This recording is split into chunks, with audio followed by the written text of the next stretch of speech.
Agora a gente vai bater papo. A gente vai conhecer o empresário e ciclista Fábio Molica, que é apaixonado por bicicletas desde novo. Seu amor pelo mundo do ciclismo levou ao desejo de conhecer vários lugares famosos desse esporte. Foi em 2015 que ele viu de perto a etapa Tour de France. De lá para cá, decidiu que os amantes do ciclismo deveriam conhecer esse universo e hoje se dedica a formar grupos e levá-los a diferentes lugares, explorando a beleza, a história e os eventos esportivos de bike. Pedalando. Demais, não é não? Haja fôlego! Seja bem-vindo, Fábio, à nossa casa. Obrigado. Boa tarde. Boa tarde. Bem-vindo, Fábio. Obrigadão. E fala haja fôlego porque eu estava dando uma olhada nas coisas dos projetos que vocês fazem nos programas, né? Até de uma viagem de Compostela que eu vou pedir para você falar daqui a pouco. E por dia dá para pedalar quanto? O céu é o limite, né? A gente gosta de pedalar bastante mesmo. As viagens, principalmente nos primeiros anos, elas nasceram com viés bem focado na parte esportiva mesmo. Então, assim... É para pedalar. 120, 130, 150 por dia. Era bastante comum. Metros, né? Estamos falando de metros, não? Né? Acho que é metros, né? Mas, assim, ao longo dos últimos anos a gente foi ajustando, foi criando outras opções de roteiros, mais tranquilo também. Mas, assim, ainda tem um pouco essa pegada do esporte mesmo, assim, do pessoal que treina, que se prepara tal. É uma coisa, assim, que a gente tem dentro dos nossos roteiros, é o desafio também, né? Conseguir completar esses desafios, tudo. Que o pessoal gosta bastante, então o pessoal se prepara, faz todo durante um ano ali para conseguir atingir o objetivo da viagem lá também, né? A bike é uma paixão desde quando? Desde que eu me conheço por gente, assim, tipo, eu cresci no interior, né? Então eu ia para a escola de bicicleta, ia para o clube de bicicleta, dentro do clube a gente andava de bicicleta. Então, assim, para mim faz parte da minha vida desde sempre, assim. E aí depois de mais velho ela entrou de uma maneira mais esportiva mesmo, assim, né? Então comecei a competir, fiz muita prova de triatlon. Depois provas de ciclismo, também sempre amador, nunca fui profissional, mas já fiz bastante coisa assim. E quem que é a grande pessoa do ciclismo? A gente sabe, o Lance Armstrong era um grande cara, mas teve alguns problemas, teve né? Alguns bons problemas. Pequenos problemas, na verdade, né? Quem que é o grande atleta hoje do ciclismo? A gente vive um momento muito forte no esporte, assim, a gente tem grandes estrelas hoje, isso é uma coisa assim muito bacana, eu até comento bastante disso na minha conta no Instagram, que a gente tem alguns atletas belgas muito fortes hoje em dia, Wout van Aert, Remco Evenepoel, que a Bélgica, por exemplo, é um país que tem uma história, uma tradição muito forte no ciclismo, né? A gente até brinca que o Pelé do ciclismo é um belga, que é o Ed Merckx, que há muitas décadas atrás ele foi uma grande estrela do ciclismo, e ele é um atleta belga. A Holanda, hoje o campeão mundial é um holandês, é o Mathieu van der Poel, que foi campeão mundial agora no final do ano, e é uma grande estrela, ele já ganhou várias outras provas muito importantes, além do mundial agora no fim do ano. Tem um norueguês que foi campeão das últimas 2 edições do Tour de France, que é uma estrela também, o Jonas Vingegaard. E tem um esloveno também fazendo muito sucesso, ele ganhou 2 edições do Tour de France no passado recente agora, mas hoje é um dos atletas mais queridos no pelotão, assim, dentro do meio do ciclismo, ele é bastante carismático, tudo, que é o Tadej Pogacar. Então, assim, são muitos nomes mesmo hoje no esporte, porque são várias estrelas mesmo brilhando hoje no ciclismo. Que demais! Quando as pessoas gostam, né, de andar de bike, elas começam e vão fazendo as trilhas e tal. Só que tem que ter uma preparação, né? Porque, assim, deve ser muito desgastante. A gente estava falando de hidratação agora, deve desidratar muito fácil. O que você tem que fazer? Existe uma idade para começar, de repente, a fazer esse esporte? O que a gente tem que ter em mente? Não, na verdade, essa é uma das grandes vantagens do ciclismo, né? Que ele é um esporte muito democrático. Então, acho que o grande sucesso do ciclismo, que aconteceu até nos anos recentes, durante a pandemia, tudo, é exatamente por ser um esporte muito democrático. Então, você vê grupo de vários níveis, de várias identidades, várias tribos diferentes dentro do mesmo esporte ali do ciclismo, né?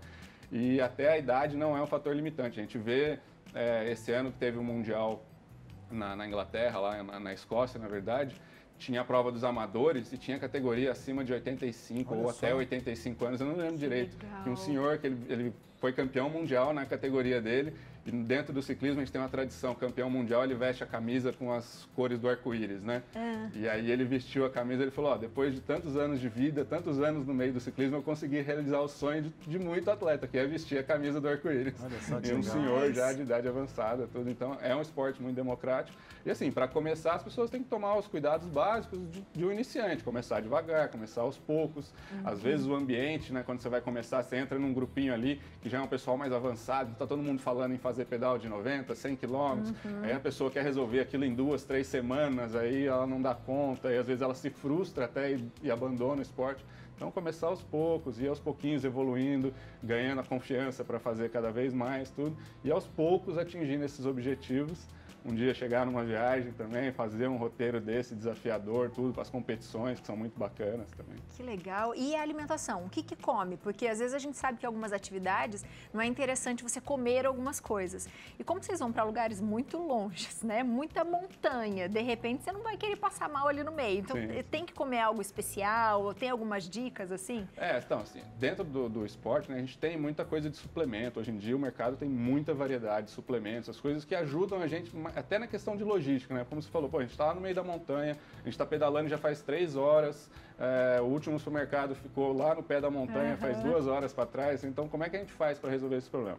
Então assim, nas viagens a gente tem toda uma estrutura de apoio, o carro de apoio tem lanches, coisas mais convencionais ali, mas no dia a dia, a gente de treinamento e prova, essas coisas que as coisas são mais rápidas, mais ágeis, a gente usa muito gel energético, né? Que é um pacotinho bem concentrado de energia ali, bastante carboidrato. Que é uma coisa fácil, né? Você carrega no bolso da camisa aqui, leva com você ali. Então, assim, tem muita opção. A gente pode comer de forma convencional mesmo, que na viagem acontece muito, a gente faz um lanche, serve a mesa lá, todo mundo se alimenta bem em lugares pré-determinados e continua pedalando. Mas quando a gente está numa pegada mais de prova, essas coisas assim, a gente tem suplementos e coisas que são mais fáceis para o atleta carregar ali e se servir quando ele precisa. Né? Ô, Fábio, eu tenho uma curiosidade, na verdade, né? Eu sei que hoje precisa andar de capacete, tudo. Por que se utiliza também aquele bonezinho, que é um bonezinho todo diferente para quem anda de bike também? Por que aquele bonezinho é daquela maneira, tem aquele desenho? É uma coisa assim, é um pouco de estilo, né? É uma coisa tradicional no esporte. Até pouco tempo atrás, você vê vídeos do Tour de France no começo dos anos 2000 aqui, você viu que os atletas não usavam capacete, né? A obrigação disso dentro do esporte profissional é recente.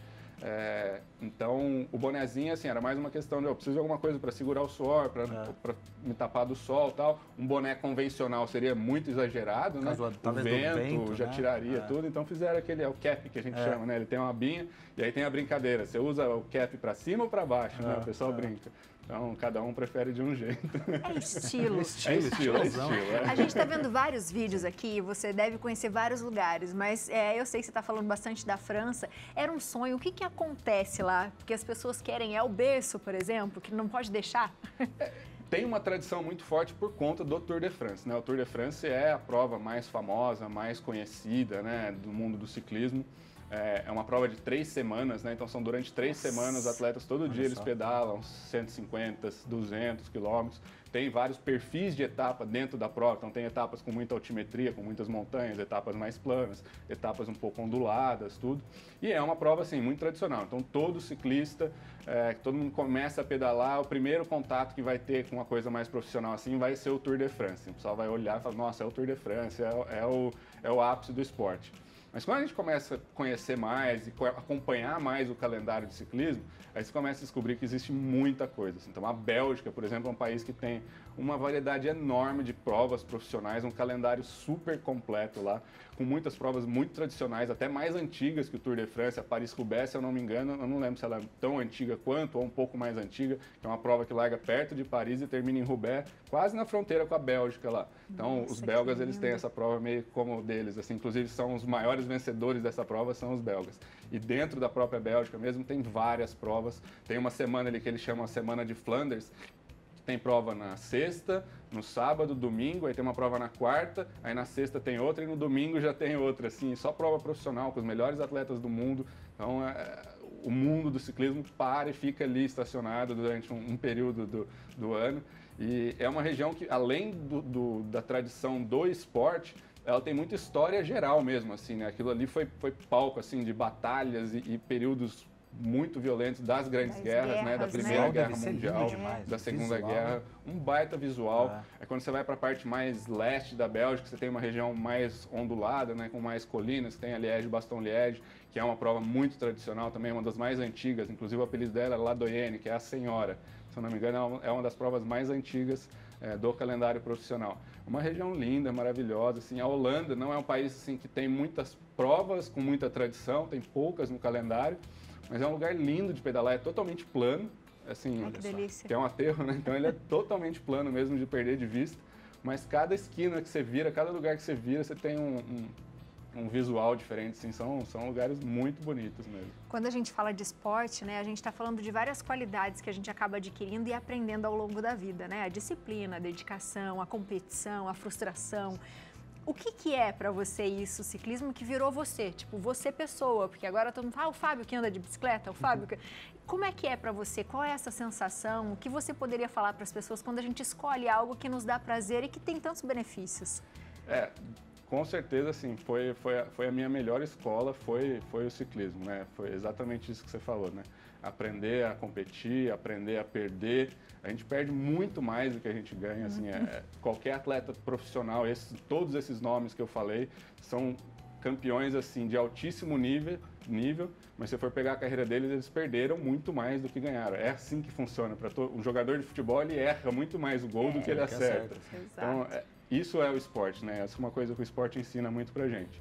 E a ideia é de persistir, né? Perseverar, porque seja numa prova ali num dia, durante a prova você tem vários altos e baixos, você tá ali, você se sente bem, passa meia hora, você começa a sentir, putz, acho que hoje eu não tô num dia bom, de repente você, nossa, acho que eu tô bem, passa uma subida, você passa bem com o pessoal ali, você fala, não, acho que eu tô num dia bom sim, aí vai lá na chegada, você perde, você fala, não tava tão bem assim, ou então você ganha, nossa, sou o melhor do mundo, por alguns instantes ali, você acredita nisso? E o esporte é tudo isso, né? Então, em 200 quilômetros de uma prova muito dura, a gente pode praticamente fazer uma reflexão sobre o que é uma vida inteira de uma pessoa, que é aquela trajetória de altos e baixos, momentos de confiança, momentos de dúvida e, no final, a conquista ou a derrota, que faz parte da trajetória de todo mundo. Né? Que delícia. Adoro em abril ele tem um monte de viagens, inclusive uma delas que eu acho que deve ser incrível, que é o Caminho de Santiago, que eu acho que deve ser incrível. Conte pra gente, depois traga fotos. Sim, e o que é legal é que ele reúne pessoas que gostam, né, tem o mesmo objetivo, e até em casa, a família toda, né? Sim, com certeza. A esposa é super ciclista, ela compete bastante ainda, ela também é médica na área do esporte, tudo, né? Então a gente está sempre junto, em todas essas aventuras a gente está sempre junto. Quando não sou eu pedalando, é ela pedalando com o grupo, eu no apoio ou vice-versa. A gente está sempre junto nessa jornada aí. Que delícia. Você de casa aproveita. Se você já ficou interessado, já começa a seguir ele no Instagram, que ele sempre fala de tudo lá. Passa as programações das viagens, ó, @fabio.naestrada. Tem também o site que é fabionaestrada.com.br e a gente espera a sua esposa para vir aqui para ensinar a gente como é que a gente consegue ter, né, um fôlego desse com alimentação, né? com tudo, né? O início. Que eu acho que é uma boa também. Bastante. Fábio, obrigada. Eu que agradeço. Você gostou? Muito. Ficou tranquilo? Fiquei mais tranquilo agora. Seja sempre bem-vindo à nossa casa. De bicicleta aí, aí pronto, né? Coisa boa, assim que é bom. Seja sempre bem-vindo. Muito obrigada por hoje, viu? Obrigado. Um dia a gente pedala junto. Não sei. Vamos sim. Não sei se você consegue chegar ao meu nível. Não sei. Ele tem uma bicicleta, viu, Fábio? Que ele usou 2 vezes, eu acho. 3. Vamos à terceira. 3 vezes. Passa mais. Obrigado, Boa. Fábio. Valeu.